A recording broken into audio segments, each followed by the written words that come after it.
অনেকে দেখবেন, হ্যাঁ, পাটা মানুষ কেনে 30,000 35,000, হ্যাঁ কেনার পরে ভেড়াকে প্রোটেকশন দেয়। হ্যাঁ দেওয়ার কিছুদিন পরে কে জানেন, বাচ্চা আর ভালো পায় না, তখন এঙ্কের কপাল হাত দিয়ে আহা কি করলাম আমি।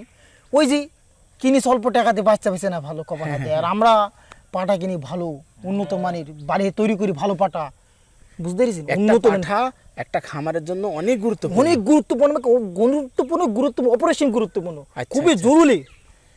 বুঝতে পারলাম। যদি নিম্নমানের পাঠা দিয়ে আমি খামারটি পরিচালনা করি তাহলে বাচ্চা হবে নর্মাল, বিক্রি করতে গিয়ে টাকা হবে কম, একেবারে কম। আর যদি ভালো মানের একটা পাঠা থাকে প্রত্যেকটা বাচ্চা থেকে আমি বেশি টাকা পেতে থাকি ইনশাআল্লাহ। চলেন আপনার খামারের পাঠাটি দেখি। কয়টা পাঠা আছে? এই গারোলে আমার খামারে 2টা পাটা আছে, পাল চালাইছি, আরো 2টা বাচ্চা আছে, মোট 4টা। 4টা আছে। বাহ, দেখি পাঠাটা কেমন কোয়ালিটির। বাহ, তো হেভি পাঠা। হ্যাঁ, দেখুন দর্শক বন্ধুরা, পাঠাটি সত্যি অনেক সুন্দর। বডিটা দেখুন, বাহ, শিংটা দেখুন, বিশাল ক্ষমতা ভাই। একটু পাঠাটা মাথাটা দেখাই। দেখুন দর্শক বন্ধুরা, আসুন। এটা কয় দাঁত বয়স ভাই? এটা আপনার দর্শক বন্ধুদের দেখালে সবচাইতে ভালো লাগে। এই দেখেন। মানে ভুয়াটা কথা বলে কিন্তু লাভ নেই।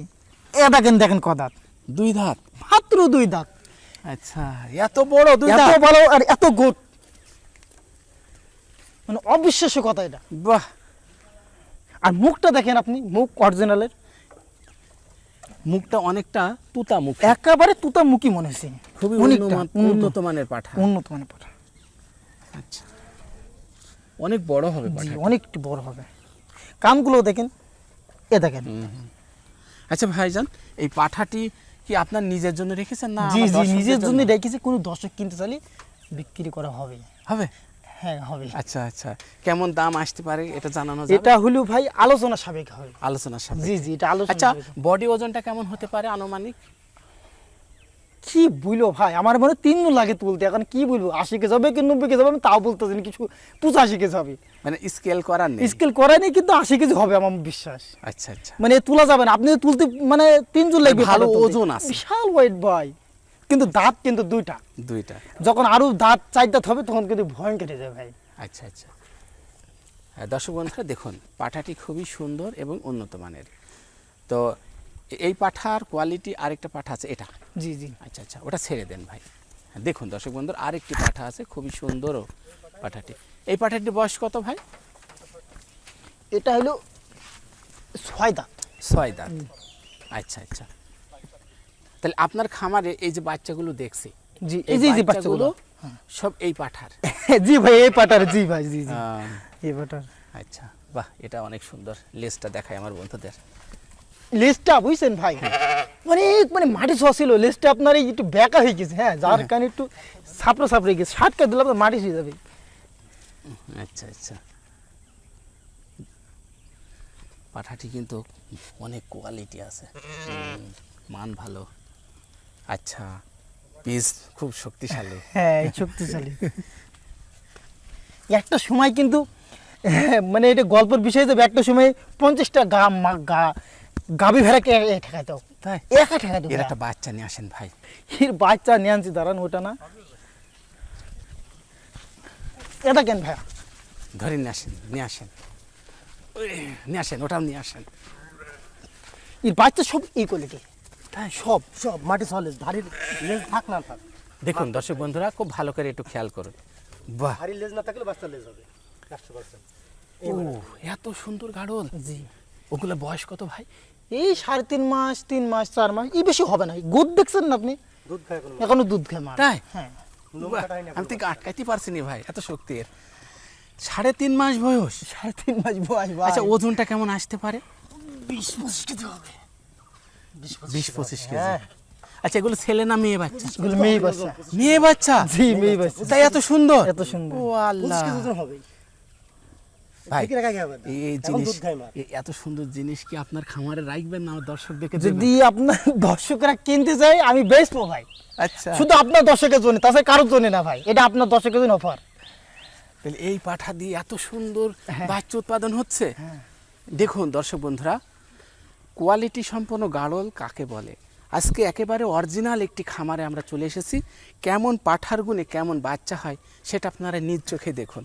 ভালো মানের পাঠা একটা খামারে থাকলে তার গুরুত্বটা কত এই বাচ্চা গাড়লগুলো দেখলে আমরা বুঝতে পারি। আচ্ছা, পাঠাটা ছেড়ে দিলাম, এইটা আমরা এখন ধরবো। গলা ধরেন ভাই, হ্যাঁ গলাটা হাত দিয়ে ধরেন। হ্যাঁ হ্যাঁ, দেখুন এর লেজটা দেখুন, বাহ মাটি ছোঁয়া। এর মূল্যই তো দেওয়া কঠিন, 3.5 মাস বয়স। আচ্ছা ভাইজান, এগুলোর কি দাম বলা যাবে না আলোচনা সাপেক্ষে? ভাইয়া এটা হইলো আলোচনা সাপেক্ষেই বলা ভালো, বুঝছেন? আচ্ছা, আলোচনা কারণ এইটা না ভাইয়া, আপনাকে আমি এমন 12টা বাচ্চা দেখাবো, 12টা বাচ্চাই এরকম হয়তো 19 আর 20 ভাইয়া। আচ্ছা। ওই পাটারি কিন্তু আপনি যেটা এড়িয়ে দিলেন কেবল, এই পাটারি এইরকম তাই কোনো আরেকটা বিষয় আছে কিনে। আচ্ছা, কোনো খামারি যদি মনে করে যে এই 12টা বাচ্চা কিনবো, কিনতে পারে অসুবিধা নেই, তো বাচ্চা কিনলে তো মেরার দরকার, পাটার দরকার, তাহলে পাটা পাবে কোথায়? সে পাটাও আমার আছে ভাই, তাই এই পাটাও আমার আছে এরকম। তো চলেন দেখান। তাহলে ভাইজান, আমরা এখন জানতে চাই আপনার এই গাড়লের খাদ্য চাহিদাটা কিভাবে মিটছে? 6টা কি 6:30টার দিকে আমি উঠি, উঠে গারলগুলোকে আমি চারণ ভূমিতে ভাই নিয়ে চলে যাই। আমি আছি, আমার সাথে কিন্তু রাখালও আছে। আচ্ছা আচ্ছা, যার পরে এই 11টা 11:30 বাজে গারুলগুলো সব সুন্দরভাবে ভাই পরিপূর্ণভাবে খাই, বুঝছেন? খাই আমি বাড়ি থেকে রওনা দিই, গারুলে খামারে থুই দিই, অথবা কোনো গাছের ছায়া তলে থুই দিই, যেন রোদের তাপ না লাগে। রোদের তাপ লাগে ঠান্ডা, জ্বর, সর্দি, পাতলা পায়খানা হবে, হলে তো প্রচণ্ড পরিমাণ ক্ষতি হবে, বুঝলেন? ক্ষতি হলে তো গারুলগুলো সব নষ্ট হয়ে যাবে, এই জন্যই আমি থুই দিই।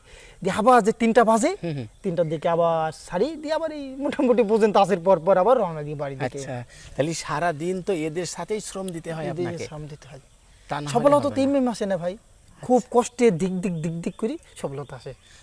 এই গাড়ল খামারটি কত বছর আগে তৈরি হয়েছে? এই 17 সাল 2017 সালে তৈরি হয়েছে। আচ্ছা, কয় পিস দিয়ে শুরু করেছিলেন? 1 পিস দিয়ে। 1 পিস দিয়ে? জি, 1 পিস দিয়ে। আজ আপনার খামারে কতগুলো গাড়ল আছে? মোটামুটি তাও 80-90টা হবে। 80-90টি? তাহলে এই 7 বছরের ভিতরে গাড়ল তো অনেক বেচা কিনা করেছেন। অনেক বেচা কিনা করেছি। তা ভাইজান, আপনারা এই খামার থেকে কোন কোয়ালিটির গাড়লগুলো বেচা কিনা করেন? আমার এই খাবার হেনে ভাই বেশি অংশ গাড়ল খামারেরা কেনে, বুঝতে পেরেছেন? ব্যবসায়িকরা খুবই কম কেনে, মানে খামারের শুধু কেনে হলো খামার করার জন্য, বুঝছেন? আমার এই খামারে খুব ভালো ভালো বাচ্চা প্রোটেকশন দেয়, এই জন্যই খামারেরা বেশি কেনে। বাচ্চা বেচা কিনা করেন না মা গাড়ল বেচা কিনা? মা গাড়ল করি, বাচ্চা করি, বাচ্চারা বেশি করি, মা ছাড়া অরিজিনালটা রাখি। আচ্ছা, মানে গাভীটা রাখি, বাচ্চাগুলো ছাড়ি। দর্শক বন্ধু ও খামারি ভাই ও বোনেরা, আসসালামু আলাইকুম। দর্শক বন্ধুরা, আজকে আমরা চলে এসেছি মেহেরপুর জেলা গাংনী উপজেলা বাঁশবাড়িয়া গ্রামে একটি অরিজিনাল গাড়ল খামারে। একেবারে প্রান্তিক একটি খামারে এসেছি। আজকে আমরা জানবো এই খামার কিভাবে গড়ে উঠলো, কিভাবে গাড়লগুলো লালন পালন হচ্ছে, সব কিছু জানাবো আপনাদেরকে। দর্শক বন্ধুরা, তাহলে চলুন আমরা এই খামারি ভাইয়ের সাথে কথা বলে আসি। আসসালামু আলাইকুম। ওয়ালাইকুম আসসালাম। কেমন আছেন ভাই? আলহামদুলিল্লাহ, ভালো আছেন ভাই? আলহামদুলিল্লাহ, আমিও ভালো আছি। ভাইজান, আপনি এবং আপনার গাড়লগুলো কেমন আছে? খুব ভালো আছে আল্লাহর রহমতে। তো ভাইজান, প্রথমে আমার দর্শকদের সাথে আপনার পরিচয় করে দিতে চাই। আমার নাম মোহাম্মদ সাজু ইসলাম, আমার বাসা বাঁশবাড়িয়া, জেলা মেহেরপুর, উপজেলা গাংনী, স্থান বাঁশবাড়িয়া, পশ্চিমপাড়া। অনেক অনেক ধন্যবাদ।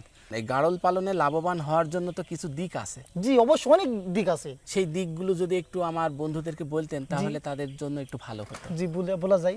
বলেন। প্রথম দিক হলো কয়েক ধাপের চিকিৎসা আছে। হ্যাঁ হ্যাঁ, চিকিৎসা কিন্তু খুব গুরুত্বপূর্ণ, চিকিৎসা না করলে সেই গাড়ল কিন্তু হবে না ভাইজান। তাই গাড়লকে 3 মাস পর কিমরি ডোজ করাতে হবে। আচ্ছা। আর এই যে চারণ ভূমি আছে না, হ্যাঁ হ্যাঁ, এই চারণ ভাবে ন্যাচারাল খাবার খাওয়াতে হবে। আচ্ছা। গাড়লকে যদি কেউ আবদ্ধভাবে পালে তাহলে তো একরকম ঘাস পাইছে বা একই রকম ঘাস খাইছে, এতে গাড়ল খালি গালে ক্ষতিগ্রস্ত হবে। একটা গাড়ল মনে করেন আপনার চড়ছে হঠাৎ করে ঢেরাইছে, সে রাখাল তো না বলতে পারে আপনাকে, আপনি নিজে থাকলে আপনি চিকিৎসা করতে পারবেন। ওই ঢেরার পর কিছুদিন পরে ওই গাড়লটা কি হবে জানেন? ছুঁয়ে পড়বে, নষ্ট হবে, মারা যাবে। এতে লস হবে কার? যে কিনেছে তার, যে রাখাল তার কিন্তু কোনো লস হবে না। এই জন্য নিজে থাকতে হবে ভাই। রাখাল তো থাকবে, রাখালের পাশাপাশি নিজেকেও থাকা লাগবে, তা না হলে হবে না ভাই, তা না হলে কোনোদিনই সম্ভব না। আচ্ছা আচ্ছা, বুঝতে পারলাম। তাহলে সফলতা এমনি এমনি আসে না? না না, এমনি আসে না। কিছু নিয়ম কানুন আছে এবং পরিশ্রম আছে। সেগুলো যদি করা হয় তাহলে অবশ্যই সফলতা আসবে। আচ্ছা আচ্ছা, চারণ ভূমি কি গাড়ল পালনের জন্য খুবই গুরুত্বপূর্ণ একটা বিষয়? চারণভাবে গুরুত্বপূর্ণ মানে কি গুরুত্বপূর্ণ উপরে গুরুত্বপূর্ণ, এর ওপর গুরুত্বপূর্ণ কিছুই নেই। কোনো আচ্ছা। ব্যক্তি মনে করে এই জায়গাটা পুরা ঘিরিছে তার কাটা দিয়ে ঘিরি, ওই যে লিপিয়া পাংসুং ঘাস সকালে দিল খাইলো, দুপুরে একটু গমের ভুসি টুসি দিয়ে বিশুল দিয়ে খাইলো। হ্যাঁ ভাই গারল হবে, হবে না এখানে গারল হবে, কিন্তু গারলের পয়সা হবে না। বাইসে থাকবে কিছুদিন পরে গারল মারা যাবে, কথা বুঝেছেন। আবার দেখা যাবে যে গারল অসুখ হয়েছে, গারল চিয়াবে না। আর আপনি যদি খরচ করে নেই ভাবে গারল আপনার টিকবে না ভাই, টিকবে না, আপনার তাই না? চড়াতে হবে চারণভূমিতে। কারণ এরা চারণভূমিতে চড়ে চড়ে বিভিন্ন জাতের ঘাস খায় ন্যাচারাল বিভিন্ন ন্যাচারাল খাবার খায় এবং এদের রোগ প্রতিরোধ ক্ষমতা বেড়ে যায়। আর যখন এক কোয়ালিটির ঘাস খাওয়ানো হয় তখন এদের রোগ প্রতিরোধ ক্ষমতাটা তৈরি হয় না।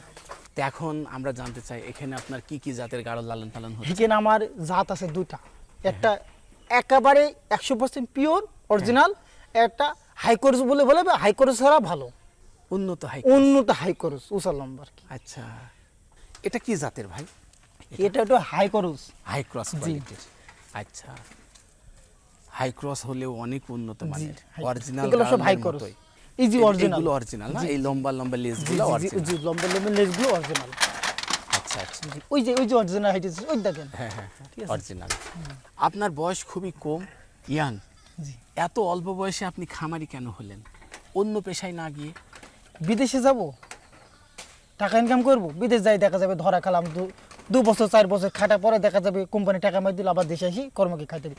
আর গারুল কিনলাম, গারুল কিনে দেখছি যে আমার প্রতি মাসে 40,000 50,000 টাকা আসে। কি জন্য আমি বিদেশে বা প্রবাসে যাব? আমার প্রশ্ন এটা, যারা বেকার আছে, বেকারত্ব আছে, তারা আমি একটা কথা বারবার বলবো যে তারা গারুল কিনুক, গারুল পালন করুক, তাদের প্রশ্ন ওঠে না যাওয়া প্রবাসে যাওয়া। তাই? জি। তাহলে আপনি কি মনে করছেন যে যারা প্রবাসে যাচ্ছে আর যারা গাড়ল খামার করছে এদের দুজনের ভিতরে অনেক পার্থক্য আছে? অনেক পার্থক্য, আকাশ পাতাল পার্থক্য। তাহলে আপনার পরামর্শ হলো দেশে গাড়ল খামার দিলে তারা ভালো লাভবান হতে পারবে ইনশাল্লাহ।